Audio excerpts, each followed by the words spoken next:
Phoenix Suns find themselves in a tough spot this offseason, with many moves necessary to fill out a roster that has 7 current players going into next season, and basically no money to spend. The Portland Trailblazers, our friends in the Pacific Northwest, may be willing to offer a helping hand.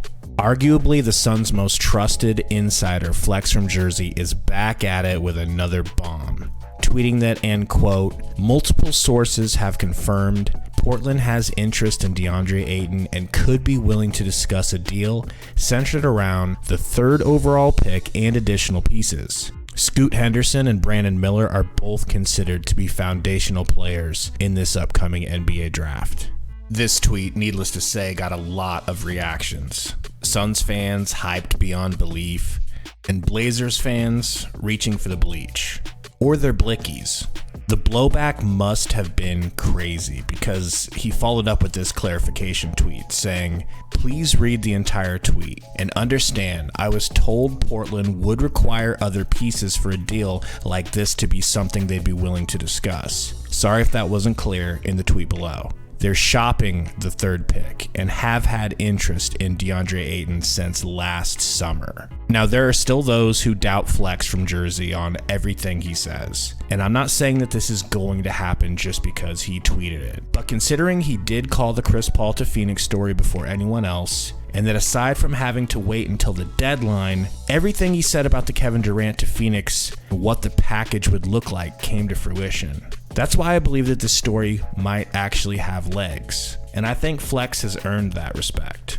The Suns have let it be known that they intend to retain the services of Chris Paul for the next season, or at minimum have guaranteed his contract, which could make him easier to trade. But the fact remains that either he or Deandre Ayton will absolutely have to go in order to fill out the Phoenix Suns roster well enough to contend with deep teams in the playoffs. I have said this countless times that though the prospect of turning Ayton into something valuable seems grim, some team will either be arrogant enough or delusional enough to believe that they can get the best out of DeAndre Ayton where Monty Williams and the Phoenix Suns failed. It was only a few seasons ago that DeAndre Ayton showed immense talent and a high ceiling, playing his very best in the playoffs versus the Lakers, Nuggets, and then the Clippers. We all remember the Valley-oop, right?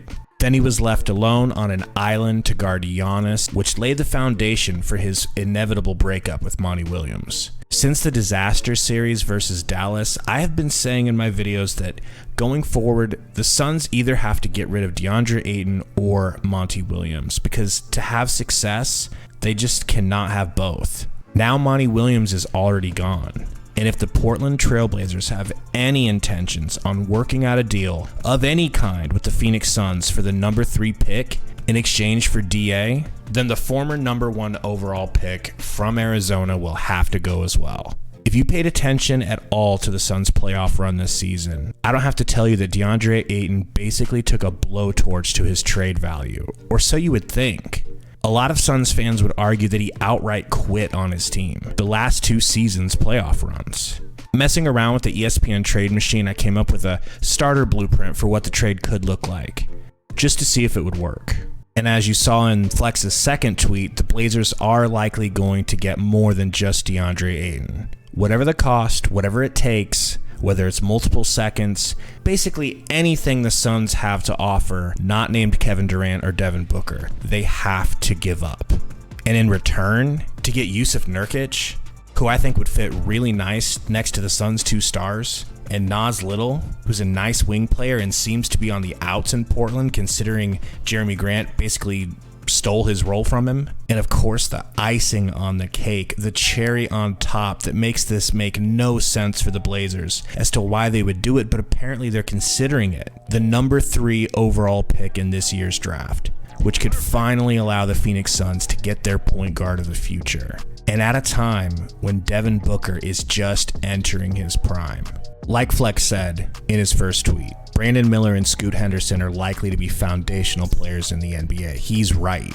And the Suns would be outrageously lucky to have this happen. We're talking walking down the street, looking down and finding a winning lottery ticket lucky. Thanks for hanging out. We'll see you next time.